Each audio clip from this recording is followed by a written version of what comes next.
Dernièrement, je suis tombée sur une vidéo d'une jeune femme qui exprimait son désarroi.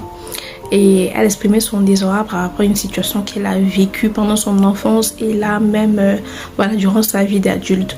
En fait, qu'est-ce qu'elle racontait? Elle racontait en fait comment quand elle était petite, elle avait eu à croire que son père l'avait abandonnée.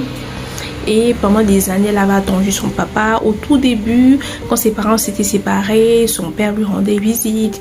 Et elle restait souvent au bas de la porte pour attendre son papa. Et un jour, elle a attendu son papa. Son papa n'est pas venu. Et pendant un bon bout de temps, en fait, pendant des années, elle a cru et on a laissé croire que son père l'avait abandonnée.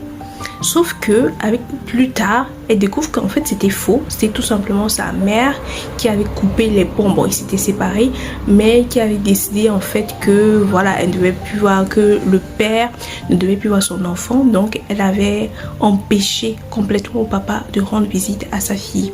Et elle a grandi avec ce chagrin-là, elle a grandi avec des regrets en se disant que oui, voilà, que peut-être son père ne l'aimait pas, peut-être son père ne l'aimait plus, que son père l'avait complètement abandonné, avait refait sa vie, ce qui était faux. Et ça me fait penser que, en fait, souvent nous les adultes, on prend des décisions quand on fait un enfant avec quelqu'un, on prend des décisions, même des décisions qui sont en fait vraiment égoïstes et on ne pense pas en fait à ce que l'enfant pourra ressentir demain.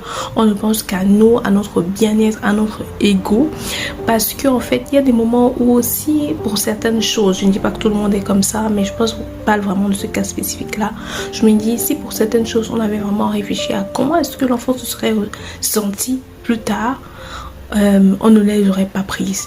Quand une femme ou un homme a fait un enfant avec quelqu'un, il y a un enfant au milieu, même si vous vous séparez, et c'est un conseil que je lui ai donné à quelqu'un, il ne faut pas que par désir de vengeance, par désir de, voilà, même si l'homme t'a fait quoi, à part sauf s'il veut vous tuer, hein, voilà, parce qu'il y a des hommes qui sont complètement psychopathes, à part sauf s'il veut vous tuer vraiment.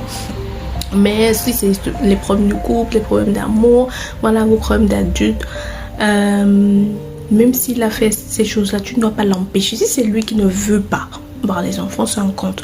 Mais tu ne dois pas l'empêcher en fait de voir ses enfants. Parce que les enfants ont besoin de l'amour de leurs deux parents.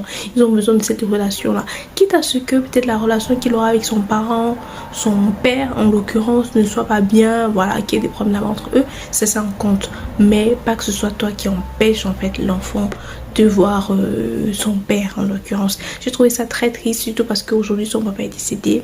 Je me suis dit il faut que j'en parle et que j'exhorte vraiment tout le monde à éviter de prendre de mauvaises décisions. Courage à nous tous.